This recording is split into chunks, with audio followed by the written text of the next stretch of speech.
The cherry blossoms had fallen earlier in the month, and talk of this year's harvest filled the small town.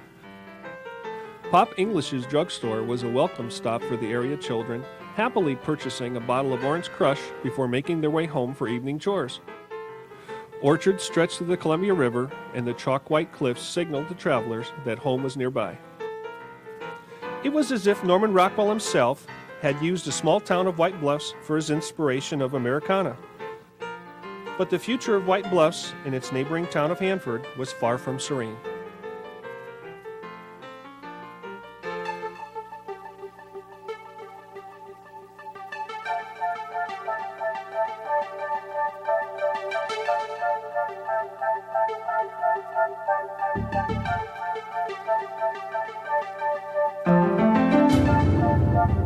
It was March 1943, and 1,500 landowners found their lives turned upside down as letters of condemnation ordered them to evacuate their homes, no questions asked. Their eastern Washington utopia was needed for a top-secret government project essential to the war effort. Residents of White Bluffs, Hanford, the town of Richland, and even a tribe of Wanapum Indians were evicted in the name of the Manhattan Project.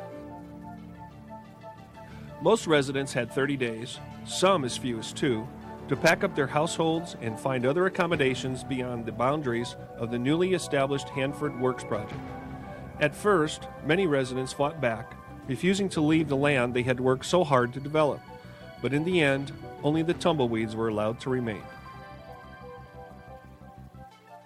It was only months earlier that a small group of men, led by Lieutenant Colonel Franklin Matthias, had surveyed the area and found it suitable as a place to support the construction and operation of a plutonium processing plant, the substance needed in the assembly of a nuclear bomb. It was the abundance of water, the vast open spaces, and the availability of inexpensive energy that attracted the men from the Manhattan Project. Colonel Matthias was chosen to oversee the Hanford Works Project, an endeavor that would turn the tiny town of Hanford into a camp that would soon accommodate more than 50,000 people.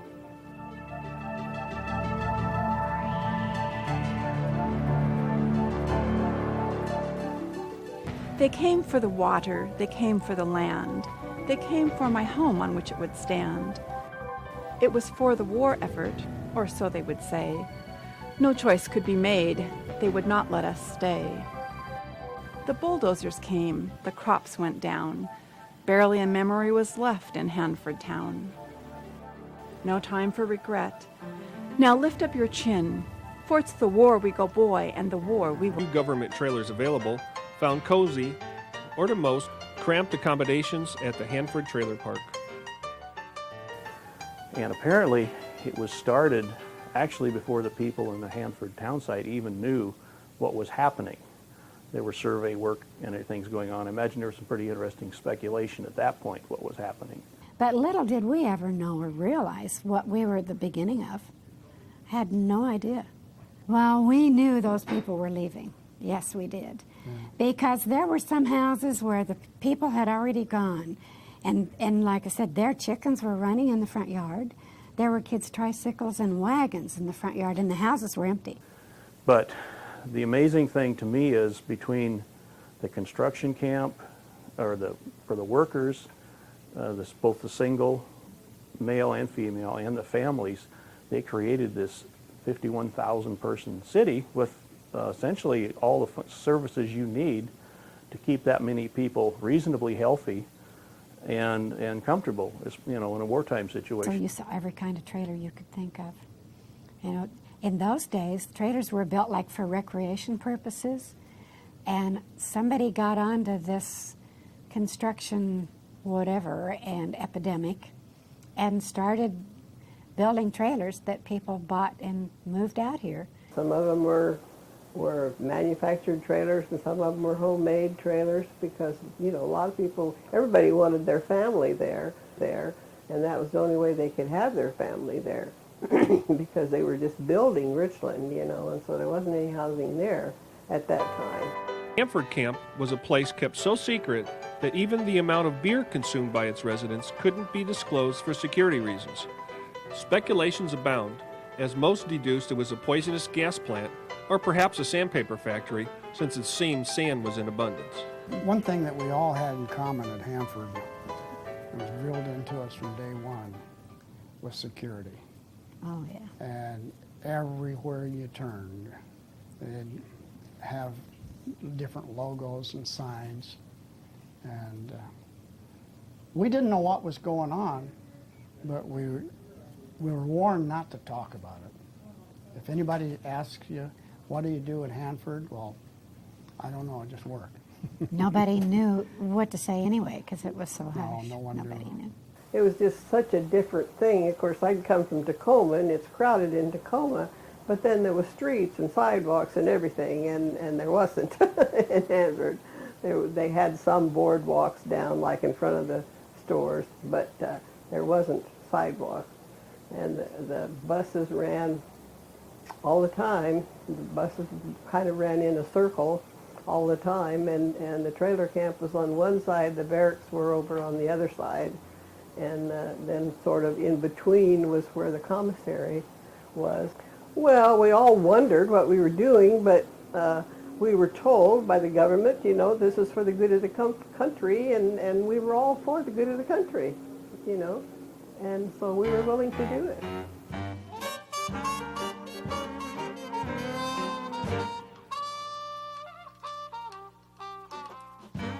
The trailer park itself was set up as a fully functional city. At its peak, it boasted more than cleaning. Block parties were held in the laundry rooms, or electric washers served as tables for potluck dishes. It was like living in a big walk-in closet. I converted a bedroom to a closet in my house. And I've got California closet shelves up one side for shoes and all that stuff. And I've got more room in there, I think, than we had in that trailer. I kid you not. The social life was at the washroom. That's where the bulletin board was, and it was just the only place there was to hang out for the kids, especially. You know, my sister, that was the one thing my sister and brother both mentioned, was that they hung out at the washroom. And not to wash, it was just to hang out. It was some place that was covered, you know, that you could get in out of the wind and rain and so forth. The trailer people, I think, adapted to life around here really easy. I'm not really sure why, but I think they did better than the other people that moved into a house right away. It was really tough on women around here. It was real hot. There wasn't air conditioning in those days. So it was generally the woman's idea to move out of town. In a lot of cases, the men were willing to put up with the misery because the money was good. But some of the life was so tough that the women, they didn't want to put up with it. And so, if you want to be married with me, we're leaving right now. So.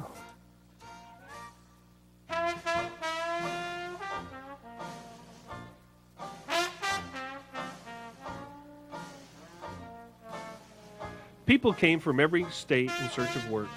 Most were unprepared for the desert conditions, for the secrecy, the lines, the heat and dust made family life 4-hour patrol duty, public health services, fire protection rights, surface streets, 24-hour cafeterias, and weekly entertainment. All part of the critical morale effort, as worker turnover was constant. Well, it was interesting. And then we kept saying, well, we're not going to be here very long, and this will be fine. But it was kind of fun, really. Everybody was in the same boat. You develop routines and that were beneficial to the family, and you were responsible to do certain things, and you just did them, and that made life easy for everybody. To give you an example of what I'm talking about is, they used to have what they called the porcelain bucket brigade, and that was a chamber pot.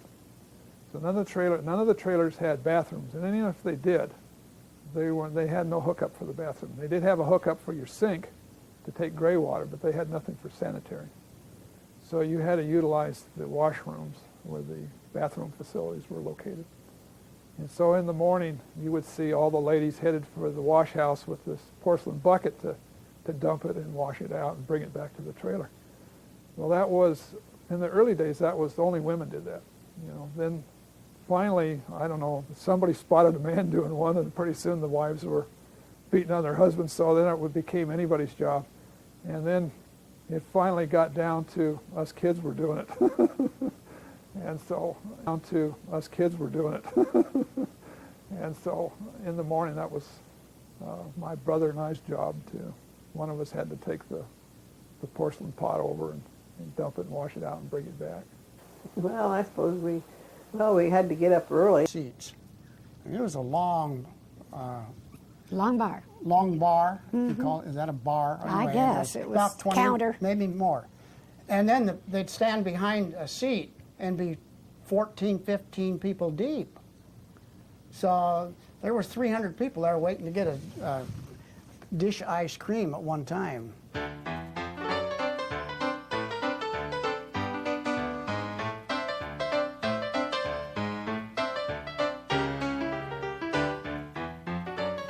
A 1,000 new faces show up every day. Over half take one look, then go on their way. From 1 to 2 weeks is the average we know. The weak ones turn chicken, the strong make the dough. A transfusion of dust about twice a day drives all honest thoughts of staying away. You spend a hard day in clearing your slate. You cuss and you damn, then terminate. Trailerites took great pride in their tiny lots. Seeds and hoses were provided to tie down the desert soil with gardens and flowers. Many adorned their lots with picket fences and rock pathways. Trailers were too small and too hot for long periods of occupancy. Residents spilled into the streets to discuss the day's events with neighbors, while carefully choosing their words, since you never know who may be listening. Children found ways to entertain themselves. Many young entrepreneurs shined shoes or sold soda pop to thirsty workers as they left their shifts. And they did it right where the guys got off the buses and sold these cold pops just as fast as they could. We had stacks and stacks of Coke bottles empty, and they'd load. People made a deal with me ahead of time that they said, you always have a paper for me to sit down at the table and read while I eat. If you do that, I'll give you a quarter every day. And so I made a quarter off of paper, and a lot of those guys were really nice. They would be very careful about how they read the paper. They would carefully read it, and they would put it back together, and then when they on their way out, they would give it back to me, and then I'd resell it.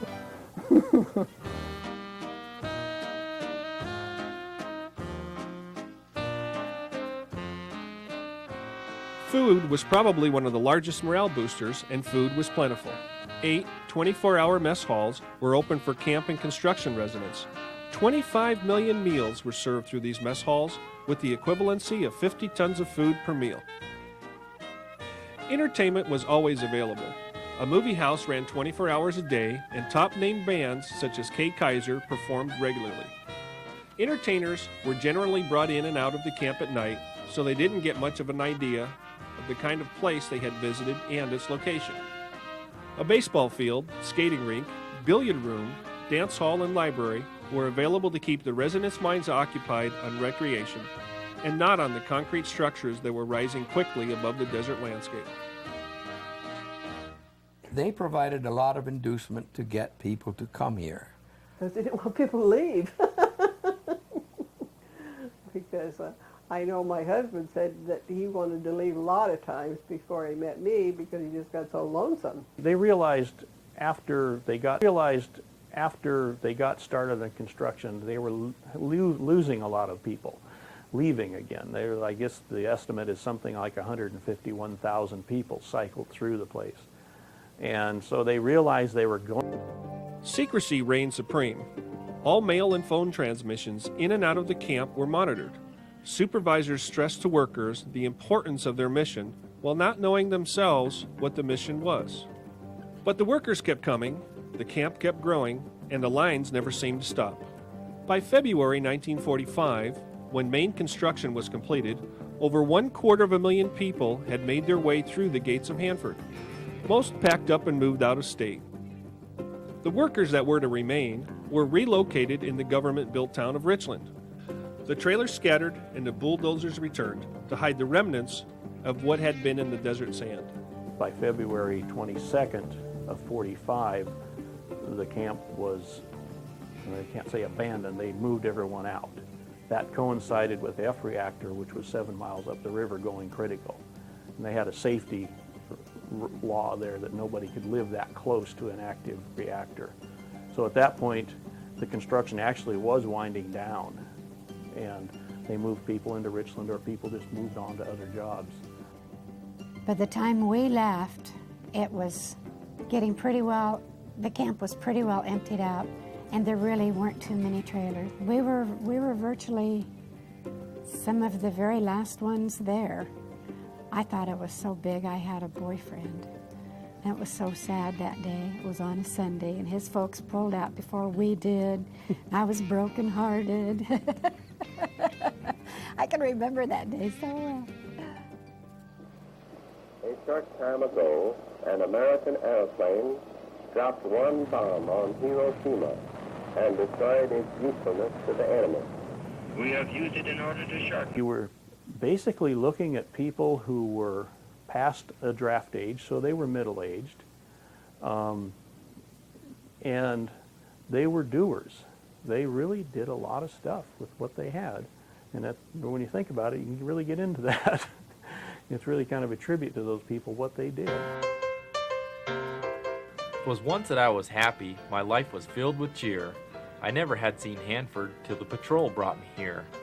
I heard brags about her beauty, pretty girls, and big strong men, rolling plains and majestic mountains, just heaven from end to end. The one thing that is certain, of this there is no denying, the guy that started that noise did a hell of a lot of lying. Deep in the heart of Hanford, there is sand in all we eat. Girls are all bow-legged, the boys all have flat feet. No longer are we religious, we drink, we fight, we curse. No worry about going to hell, it can't be any worse. Still, there was no one to blame but me. The patrol never forgot it. I asked for foreign duty. Believe me, I got it.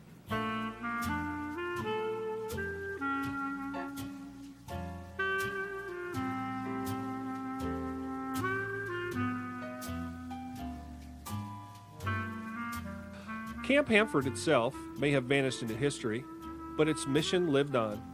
Nuclear power was real, and Hanford became even more important to the security of our nation. Beginning in 1947, and for 11 years it followed, the U.S. government invested more than $1 billion in new construction projects at the Hanford Works project.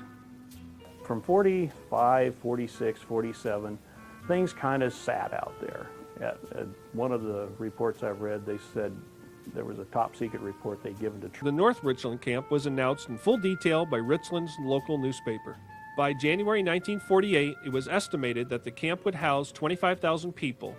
10,000 of those would be trailers. There was a little difference in Camp Hanford attitude versus North Richland. During the Second World War, jobs became pretty plentiful, so it was, you could kind of write your own ticket in a lot of ways. And so these people, some of the people were a little picky.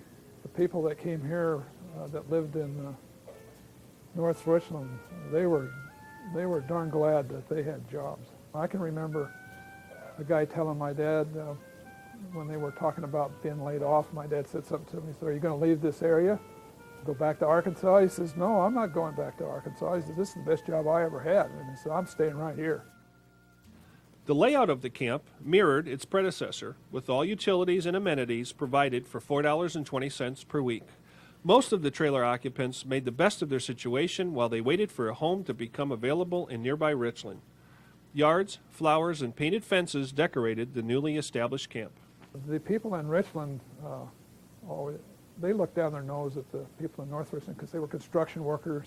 They looked at them as basically gypsies, things like that. But the vast majority of the people who were out there were family people. They were trying to make a living. They were trying to support their family. They wanted the best for their family just like anybody else. And actually, probably more of those people stayed around and actually took over Richland eventually than the people that moved into Richland in the very beginning. Its contributions to the war effort would live on in the history books, While the memory of trailer life could be summed up by a popular saying, remember Pearl Harbor, for you can never forget Hanford.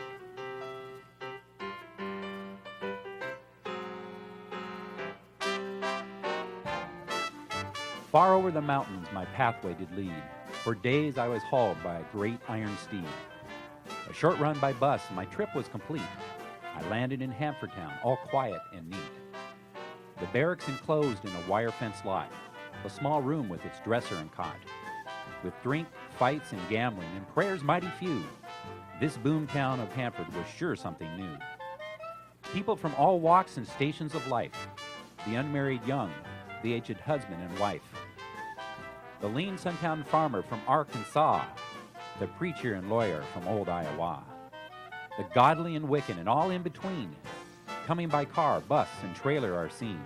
The white, the red, black, and brown. These are the people who make up Hanford Town. Line up at morning, at noon, and at night. Line up in front, and to left and to right. Line up for paychecks and line up for meals. Line up till you're so tired you rock on your heels. Loneliness, homesickness, worries, and cares drowns in a flood of John Barleycorn's wares. The whiskey and gin and rum bottles clink at 20 a quart or $1 a drink. Flowing bowls bring them an evening of peace, watched by the vigilant DuPont police. Back to the barracks and into a bed, back to the barracks and into a bed, or flop in the gutter and lies as if dead. Off to the job ere the sun's on its way, eating undercooked grub every day. Sex and lovemaking each turn of the street, labor and toil. Then click on Interactive Collection Map. Be sure to click OK on Terms of Use. Then enter your address in the upper left corner and hit Return. From here, you will find a description of your address and garbage, yard waste, and recycling days. Recycling is divided between A and B zones. Return to the landing page to view the curbside recycling calendar. This calendar will show you which recycling week you are assigned. For other questions about Richland Solid Waste Utility, visit the city's website or call.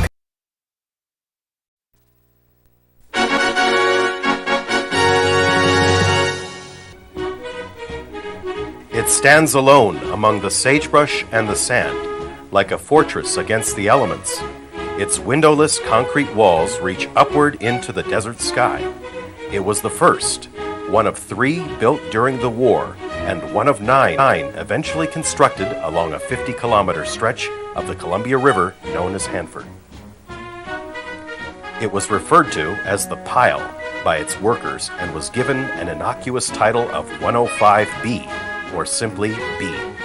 But on September 26, 1944, a new science was proven, the world changed, and the atomic era began.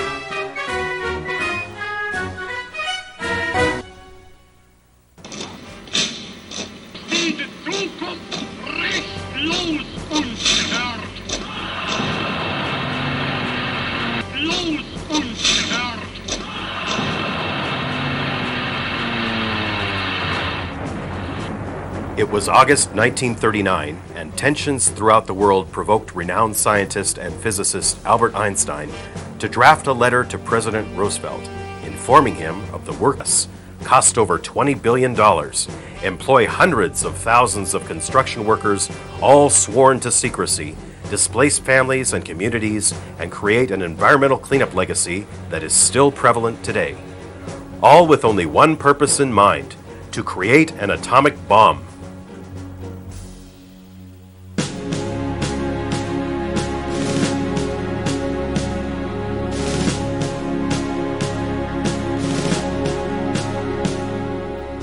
General Leslie R. Groves from the U.S. Army Corps of Engineers was assigned to lead the Manhattan Project. At first he declined, wanting to serve his country overseas in the oncoming war. But when told his efforts would help end the war, and perhaps all wars, he reluctantly agreed. Only weeks earlier, on December 2nd, 1942, scientists led by Fermi and Szilard at the metallurgical labs of the University of Chicago had sustained the first controllable nuclear reaction. It was this reaction that would transform the metal uranium into a new radioactive substance called plutonium. E.I. DuPont Company was chosen as the primary construction company. They had experience in explosives and new technologies, and General Groves was impressed with their management style. When Groves stood before DuPont's board of directors to present what they would be helping the government build, he had the information laid out in front of them with the pages turned down. He informed them that they would be responsible for the most laid out in front of them with the pages turned down. He informed them that they would be responsible for the most vital and secretive war effort our country has ever known. All board members unanimously agreed without once turning over the papers to see what they had agreed to. In the end, they would build and operate the necessary structures. November 16th, 1942, Matthias found the location he was looking for. To Matthias, it was a barren landscape with limitless possibilities. But to the residents of Eastern Washington, who had just made it through the Great Depression and were looking forward to a bountiful spring, it was home.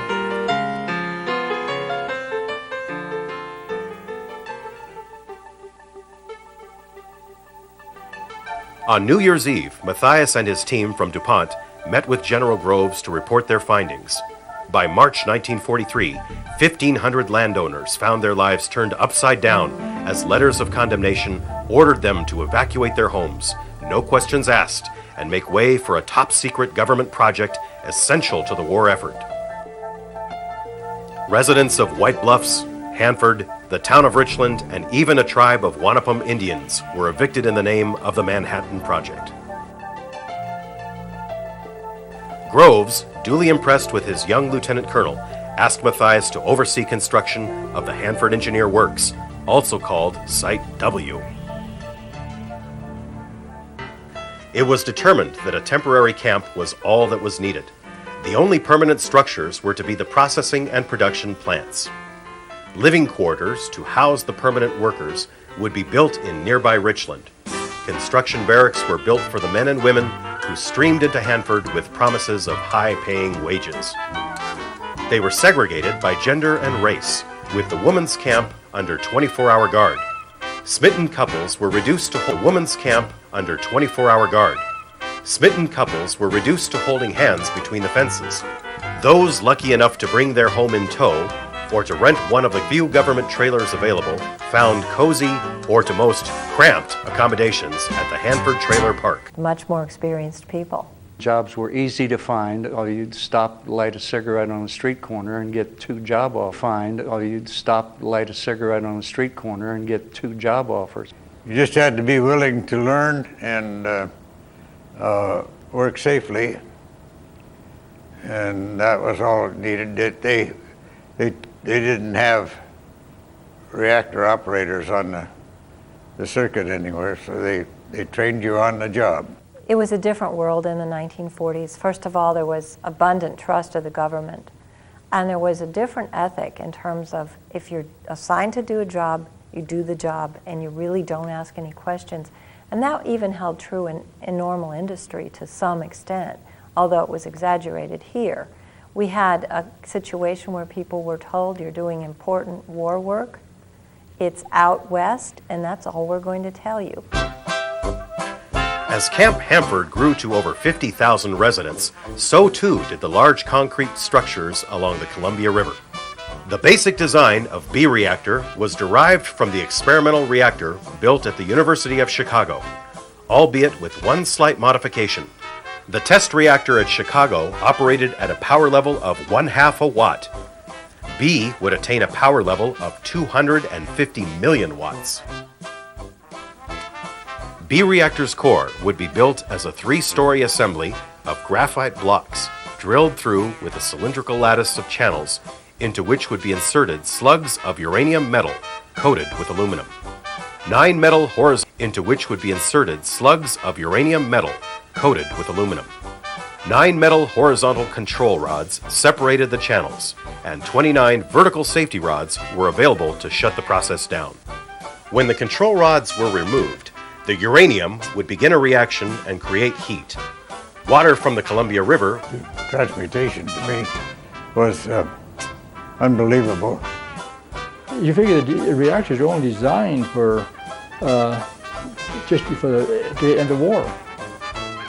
And that's all all they were shooting for. And then 6 months after the Nagasaki bomb, Winston Churchill, Prime Minister of Great Britain, he made an announcement. He said, "We're now in the midst of a Cold War with Russia." Well, at that point, then, hey, you know, these are no longer just a temporary reactor. These have got to keep going. And that's when they started doing all the major improvements and trying to figure out how to preserve them longer.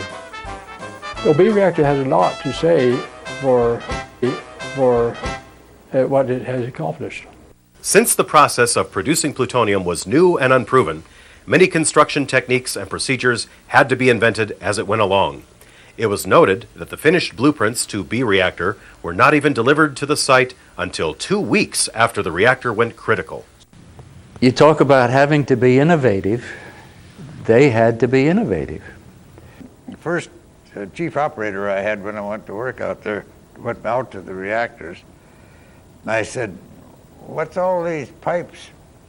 And he said, "That's your job." He said, "A week from now, I want you to come back and tell me where that pipe came from, where it goes to, and what it did."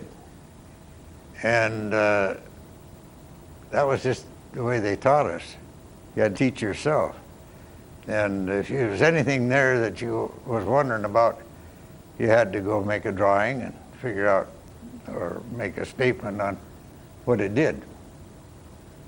Over a pulley and down, tied down, and the man, if they wanted to set the reactor down, he'd take an axe and cut the wire, or cut the rope. So that was safety control rods axe man. So actually, of course, I didn't know that until later on. I was just went scram out of the reactor.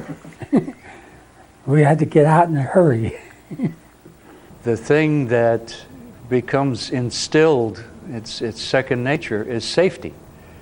These people who designed and built those machines out there, they didn't have a model to go by. If you're going to build a car, you can say, well, what did we do in 1906? What did we do in 1926? They couldn't do that out there. They started by saying, okay, we know this can be done. We're not sure how to do it, but we're going to design and we're going to make sure that there is safety to the environment, to the populace in this area, and to the people who work here. And they did. Secrecy reigned supreme during the construction project. Groves and DuPont had developed a departmentalized procedure where workers on one part of the construction process had no knowledge or contact with any other area of the construction. It was understood: say nothing, ask nothing, and keep your job. Well, one of the reasons that for me was a thermal hydraulics expert working on the water delivery system. You're not going to know about the graphite. And so they kept the work very separate, and they just had a few people. And it wasn't the construction workers. It was a few of the high-level supervisors who knew the entire scheme.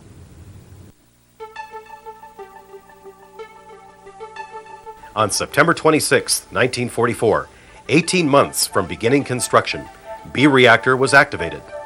A small group of operators and scientists, led by Fermi, gathered around the control panels as theory became reality. Everything worked perfect as the power level was increased to 9 megawatts and held there. Then, to everyone's surprise, the reactivity began to slowly decrease. The reactor was shut down, tests were conducted, and a hunt for leaks proceeded. The following morning, the process was started again, and the results remained the same. For the next 2 days, this mysterious loss of power baffled all involved. Then that Friday morning, September 29th, physicist John Wheeler had solved the mystery. It was an unexpected byproduct known as xenon, which was absorbing neutrons and spoiling the reaction. The original design of the reactor pile, devised at Chicago, called for 1,500 parallel channels be made for slug insertion, and DuPont was assured that this was all that was needed.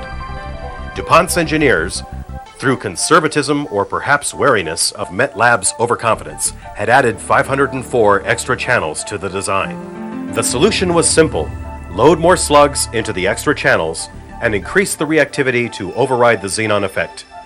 The fix worked, and atomic history was made. Well, who's going to take the blame?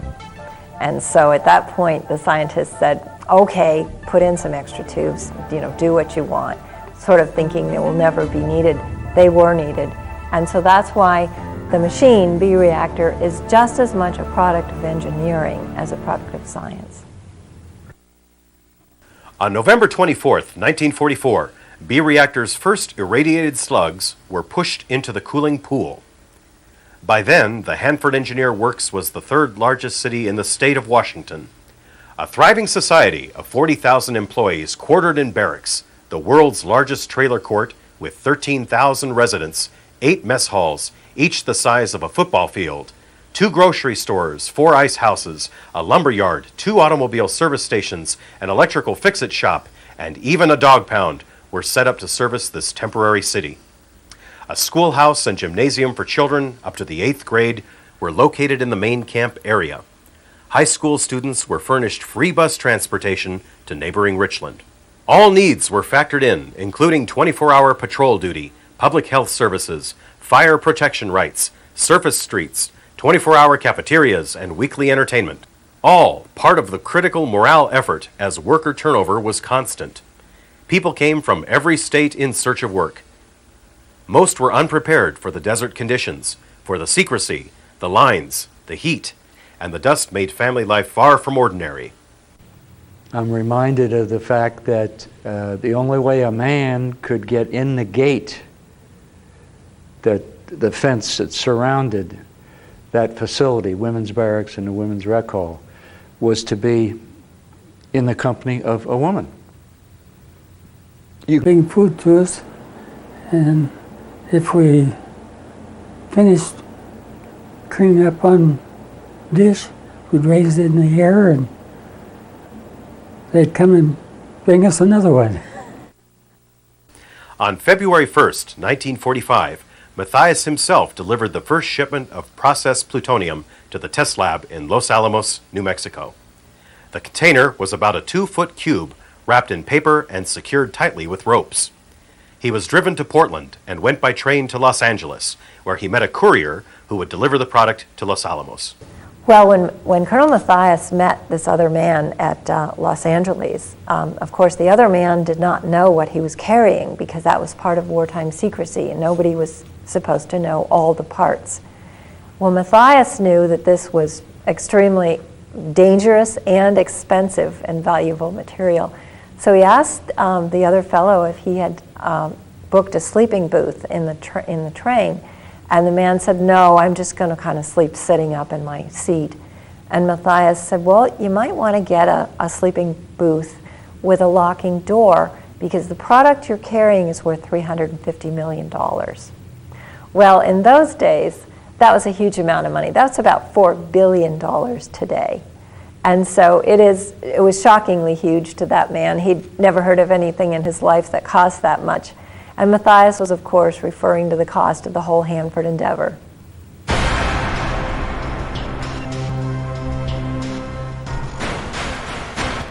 Science had been proven successful. Uranium had been transformed into plutonium, a highly active and volatile material. But would an implosion of an atomic fission bomb actually work? All of August 9th, 1945, Hanford and B reactor would forever be part of history when Nagasaki was bombed, Fat Man bomb charged with Hanford plutonium, an explosion that was equal to 22,000 tons of TNT. The Japanese surrendered unconditionally 5 days later. World War II, the war to end all wars, was over.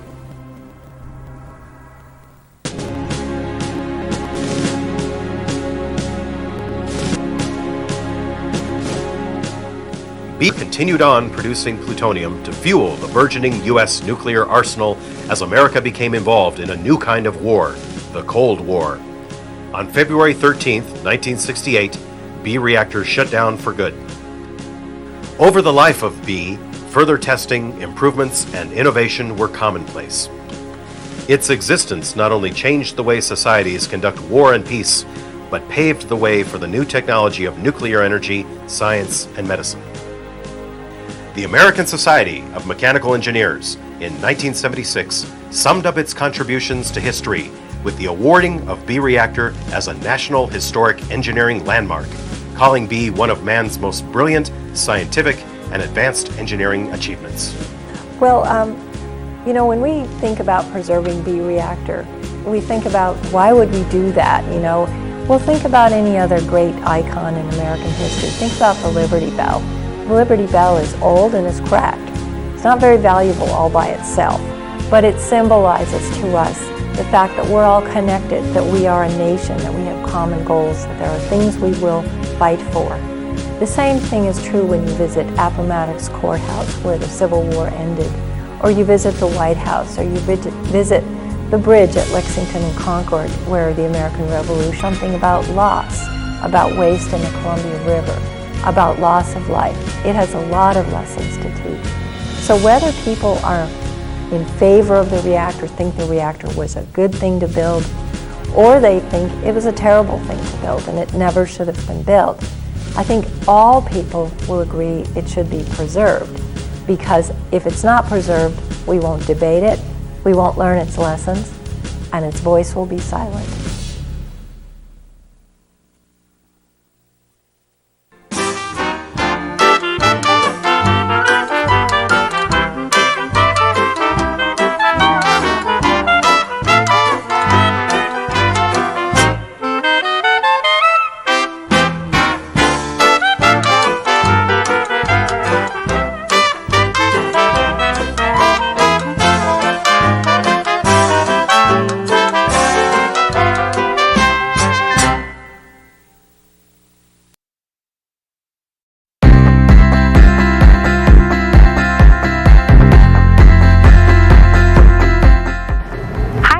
Phillip, and this is Goose Ridge Estates Winery in Richland, Washington. This tasting room has been here for over 20 years. The Monson family is a big part of the community, and they have, this whole winery is an estate winery, meaning it's family owned. There's 2,200 acres of grapes that help produce the wine that we drink in this room. We've decided to put up some outdoor tents to enhance everybody's experience here. And what we're doing with those is a preset experience through Friday through Sunday. We are open 7 days a week, and on the weekends we're doing some brunch specials in the morning, some mimosas, and during the weekdays we have some charcuterie.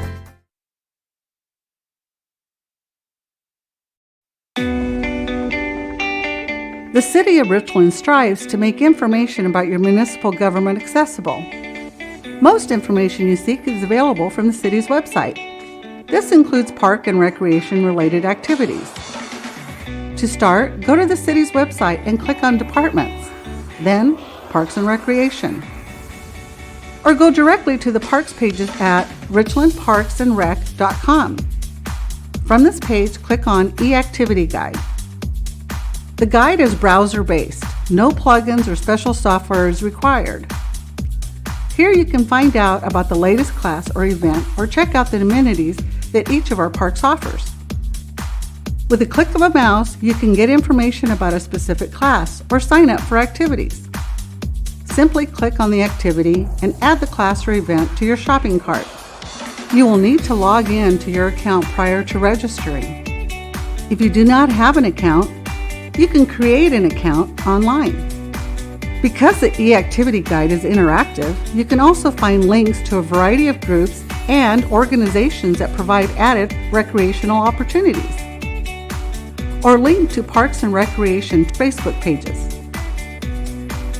Additional information about Richland Parks and Recreation is available from the parks pages at richlandparksandrec.com.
One wonders if the winds were blowing the day Judge Cornelius Hanford platted the town that would bear his name.